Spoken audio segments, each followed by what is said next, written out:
Hello students, अब हम discuss करने जा रहे हैं format of cash flow statement. Format of cash flow statement के अंदर जब हम कैश फ्लो तैयार करेंगे तो उसके अंदर हमें 3 एक्टिविटी को टारगेट करना है। पहली एक्टिविटी जिसका नाम है cash flow from operating activity. इसे बनाने के लिए सबसे पहले हम शुरुआत करते हैं net profit before tax and extraordinary items. इसके लिए सबसे पहले हम शुरुआत करेंगे कि नेट प्रॉफिट लेंगे, और नेट प्रॉफिट का मतलब क्या होता है कि आपको बैलेंस शीट के अंदर जो नोट्स टू अकाउंट्स दिया होगा उस नोट्स टू अकाउंट्स के अंदर आपको 2 साल का प्रॉफिट दिया होगा, तो हम क्या करेंगे उन दोनों का नेट निकाल लेंगे। Closing PL minus opening PL, ये हमेशा आपको रिजर्व एंड सरप्लस के अंदर दिया होगा नीचे नोट्स टू अकाउंट्स के अंदर।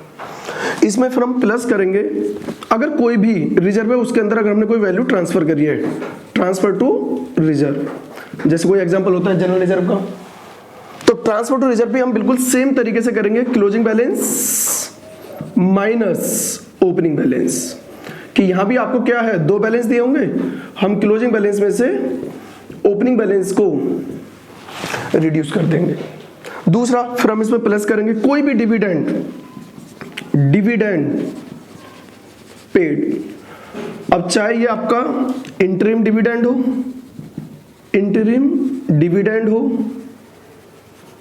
एंड या आपका प्रपोज्ड डिविडेंड हो ऑफ प्रीवियस ईयर। हम करंट ईयर के डिविडेंड को टारगेट नहीं करते। दूसरा, अगर हमने कोई भी टैक्स के लिए प्रोविजन बनाया है, provision for tax for current year, इन सबको हम क्या करेंगे प्लस करेंगे, और प्लस करने के बाद जो वैल्यू निकल के आएगी इसे हम बोलेंगे operating profit before tax and extraordinary item.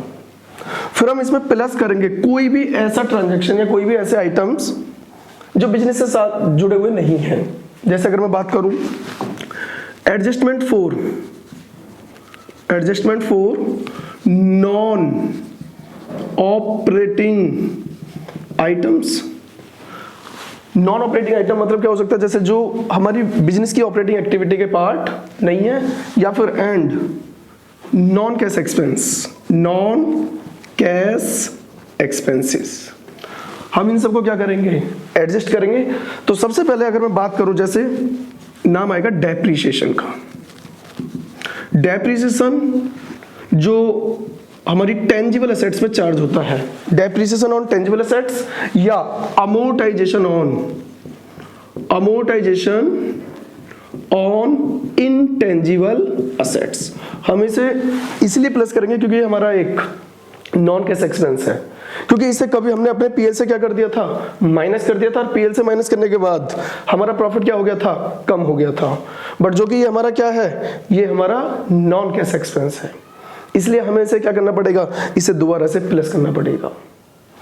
अगर दूसरा मैं बात करूं, एक आएगा हमारा इंटरेस्ट एक्सपेंसेस ऑन बोरोइंग, कि जो भी हमने बोरोइंग ले रखी है उस बोरिंग पे जो भी हमारा इंटरेस्ट बैठा है उसे भी हम क्या करेंगे प्लस करेंगे, क्योंकि ये हमारी फाइनेंसिंग एक्टिविटी का पार्ट था। बट हमने क्या करा, इसे भी पहले पीएल में क्या कर दिया था माइनस कर दिया था, तो इसे भी हमें क्या करना पड़ेगा प्लस करना पड़ेगा, क्योंकि ये सब हमारे नॉन कैश एक्सपेंस और नॉन ऑपरेटिंग आइटम्स हैं। फिर मैं अगर आपसे बात करूं, सपोज करो कोई हमें लॉस हो जाता है, loss on sale of fixed assets. अगर कोई भी फिक्स्ड एसेट्स को सेल करने में हमें कोई भी लॉस हुआ है, उस लॉस को भी हम क्या करेंगे यहाँ पे प्लस करेंगे, क्योंकि ये हमारी इन्वेस्टिंग एक्टिविटी का पार्ट था। इतना प्लस माइनस करने के बाद फिर हम क्या करेंगे, कुछ चीजें हम माइनस करेंगे। जैसे सपोज करो कोई रेंटल इनकम है, कोई डिविडेंड इनकम है,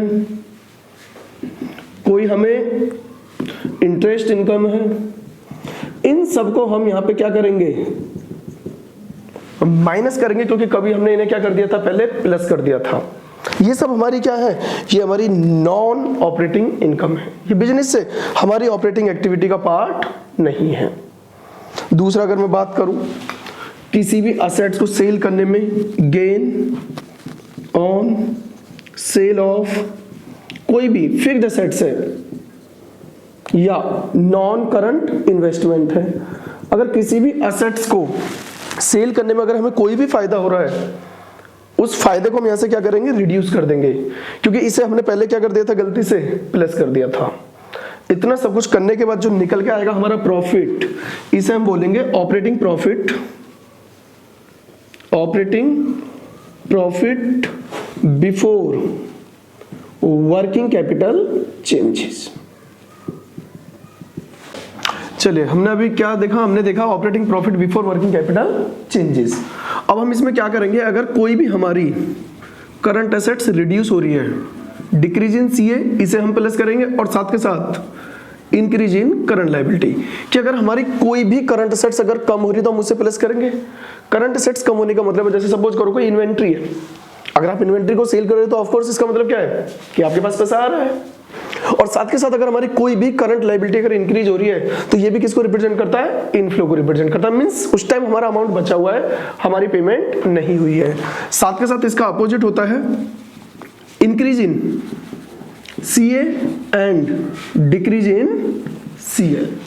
इन दोनों को एडजस्ट करने के बाद जो हमारी वैल्यू निकल के आई है, इसे हम बोलेंगे ऑपरेटिंग प्रॉफिट बिफोर टैक्स।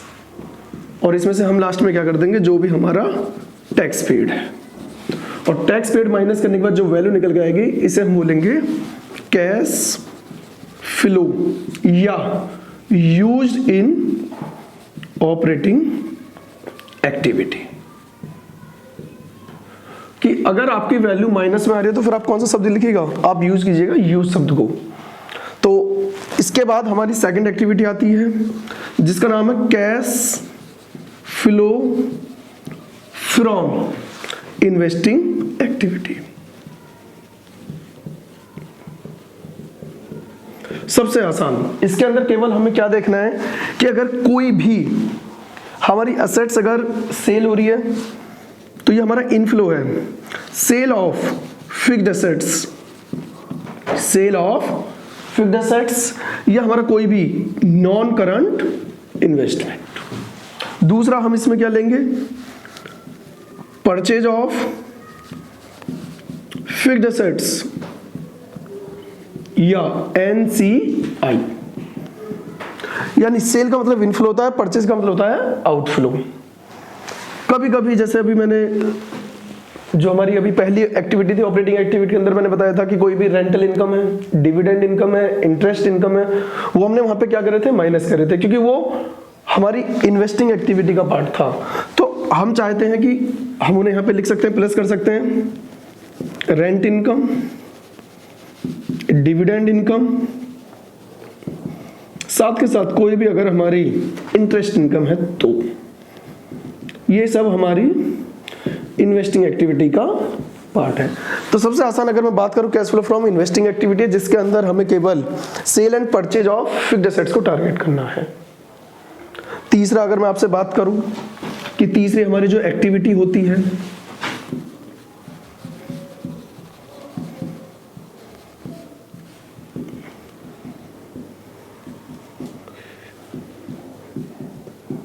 हमारी तीसरी एक्टिविटी का नाम है cash flow from financing activity. Financing activity जिसके अंदर केवल हमें ये देखना है कि अगर हमारी कोई भी, चाहे वो शेयर कैपिटल हो, चाहे हमारी शॉर्ट टर्म बोरिंग हो, चाहे लॉन्ग टर्म बोरिंग हो, अगर ये सब इनकी वैल्यू इंक्रीज हो रही है तो ये मानिएगा कि ये इनफ्लो को रिप्रेजेंट कर रहे हैं। कि जैसे सपोज करो हमारे पास शेयर कैपिटल पहले 10,000 थे, अब 10,000 से कितने हो गए हमारे, वो 12,000 हो गए। तो इसका मतलब ये कि शेयर कैपिटल अगर बढ़ रहे हैं तो मतलब हमारे पास पैसा आया है पब्लिक से। तो अगर मैं बात करूं आपको कोई भी इंक्रीज इन शेयर कैपिटल या कोई भी लॉन्ग टर्म बोरिंग या कोई भी शॉर्ट टर्म बोरिंग, कि अगर आपने देखा हो कि जब आपने हेड सब हेड तैयार करे हो तो आपको पता होगा लॉन्ग टर्म बोरिंग के अंदर जैसे मैं बात करूं डिवेंचर्स आते हैं, बॉन्ड आते हैं, पब्लिक डिपॉजिट आती है, या फिर लॉन्ग टर्म लोन भी आप बोल सकते हो। और अगर मैं बात करूं शॉर्ट टर्म बोरिंग की, तो शॉर्ट टर्म बोरिंग के अंदर जैसे अगर मैं स्पेशली आपसे बात करूं शॉर्ट टर्म लोन लिख के आ सकता है, बैंक ओवरड्राफ्ट आ सकता है, कैश क्रेडिट आ सकता है। तो अगर इन सब की वैल्यू अगर इंक्रीज हो रही है तो इसका मतलब है कि हमारे पास अमाउंट आ रहा है, तो हम इन सबको क्या करेंगे प्लस। दूसरा डिक्रीज इसका opposite, decrease in share capital या फिर कोई भी लॉन्ग टर्म बोरिंग या कोई भी शॉर्ट टर्म बोरिंग।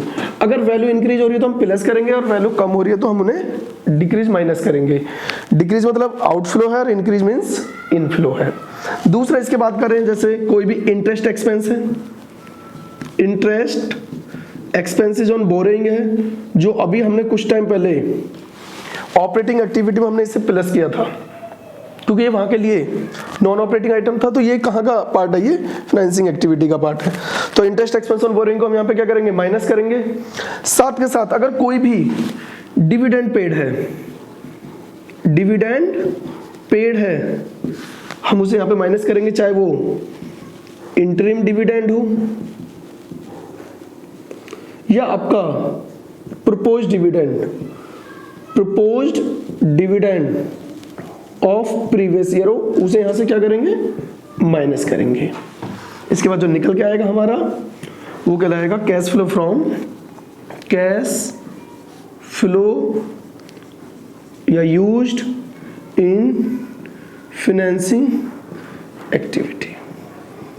तो मैंने अभी क्या डिस्कस करा कि सबसे पहले मैंने आपको बताया ऑपरेटिंग एक्टिविटी, फिर मैंने तैयार करा कि इन्वेस्टिंग एक्टिविटी के अंदर क्या क्या आता है, और फिर मैंने तैयार करा कि अगर हम फाइनेंसिंग एक्टिविटी तैयार कर रहे हैं तो उसमें हमें क्या क्या कंसीडर करना है। तो सबसे पहले अगर शेयर कैपिटल या लॉन्ग टर्म बोरिंग या शॉर्ट टर्म बोरिंग अगर इनकी वैल्यू इंक्रीज हो रही है तो हम इन्हें प्लस करेंगे, इसका मतलब है कि पैसा आ रहा है या इनफ्लो हो रहा है अमाउंट का। दूसरा अगर इन सबकी वैल्यू क्या हो रही है डिक्रीज, तो ये हो रहा है आउटफ्लो।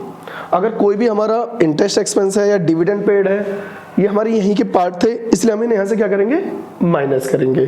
तो यहाँ पे आके मेरी तीनों एक्टिविटी क्या हो गई कंप्लीट हो गई।